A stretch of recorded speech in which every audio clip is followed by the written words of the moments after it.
and some dude went like this with the razor. When he went like this with the razor, he cut me on my back. I ran in the day room.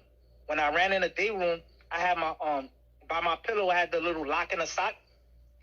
I grabbed that shit. I was butt ass naked, yo. I was swinging that shit like Bruce Lee. You know, I only got cut once from the shower, got punched like 2-3 times, but that lock, I put that lock to work. Lead the hottest nigga, you gon' respect this lava. I'm shooting it if I pull it, boy, make sure you want this drama. I bring it to you like it's Law and Order SVU. Turn you to a vegetable, now you look good inside a soup. Family come from Bishopville, but I grew up in that Bronx Zoo, where they shoot you dead in the street and then dance all on top of you. And I do what I gotta do to make a dollar. The crazy thing about the island was we had a blood dyke. It was a blood lady, man. The lady was blood, right? The lady, hold on. The lady had a star on her neck. She had a star right here. And I remember she was bald-headed and shit. She would always cut jokes on me, and I wouldn't say nothing. I didn't tease her. So one day I decided I'm gonna just cut her ass. I'm tired of this bitch. So I was like, yo, you gay by force. You're not a lesbian because you choose to be a lesbian. You're a lesbian because niggas ain't feeling you. Your ass is flat. Your titties is flat. And you got a face of a chimpanzee. Yo, that bitch made me a plate. Yeah, man. She had like 2-3 people come into the dorm. They took over that dorm, which was second upper. I was in the shower. Dudes, yo, this is so crazy. Dudes waited till I got naked in the shower to try to attack me, bro. To try to attack me, to try to cut me. Yeah. How'd that go? I ended up just, I was smart. Like, I'm not gonna sit here, let them try to like cut me in the shower. I got sucker punched from the side of the head. One dude tried to grab me. When he grabbed me, I slid off behind him. And some dude went like this with the razor. When he went like this with the razor, he cut me on my back. I ran in the day room. When I ran in the day room, I had my by my pillow, I had the little lock in the sock. I grabbed that shit. I was butt ass naked, yo. I was swinging that shit like Bruce Lee. You know, I only got cut once from the shower, got punched like 2-3 times, but that lock, I put that lock to work. I hit 2 dudes with the lock, cracked their whole shit. But I put in more pain that day, even though I got cut. And I got punched in the head a couple of times, but I didn't get spanked like the other dudes. But yeah, you got COs, they all gangs. They all gang related in the CO. The COs are gang related, that's one. Another thing that people don't realize is that some of the COs, some of the Spanish COs will sneak in like knives and shit for like the Spanish. They will sneak in knives for the Spanish. Some of the black COs will sneak in knives for the blacks. And even back then when I was a child, when Latin Kings was really running shit, COs was definitely bringing in knives. Dudes had like real like pocket knives, not jail knife, like pocket knife. And that was only brought in by COs. You know? Hell yeah, that's the only way they gonna get it. Gotta be by the police. Yeah, yo, 2017, 2018, I was in Rikers, man. I looked at it, man. It was so violent up in there, man. It was so bad. Like, it's like, it's not if you was gonna get cut, but when you was gonna get cut. And it's like, it was so much violence. At first, when I seen what was happening, I seen the dude get buck 50 in the lunchroom, in the mess hall.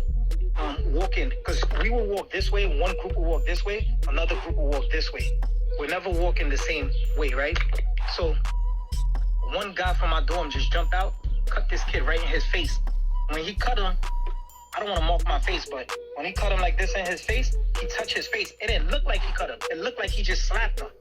And when the kid went to move his face, his whole face opened up, which was crazy. And all this because somebody else told him to do it. They said, hey, you gotta cut this dude. If you don't cut him, you a plate. And he went up and he cut that kid. That's how it be, man. Yo, that gang stuff is like, it's like the highest form of like oppression, like of your own people, man. I used to look at that like you can't, how can you be in the same organization as somebody when it's clear they don't love you? Because if you out in the town and you got your little brother or your little cousin or somebody, You're not gonna tell your little brother or little cousin who you love, yo, listen, do this to this person, or I'm gonna do this to you.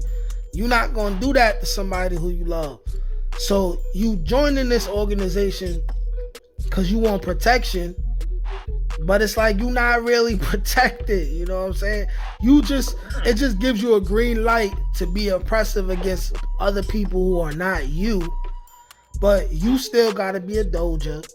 You know what I mean? You still gonna get punked around depending on who you are, and then you still gotta worry about this brand new 1,000 enemies that you inherited because you joined this new organization. You know what I'm saying? I used to look at it like, y'all really want this for yourselves?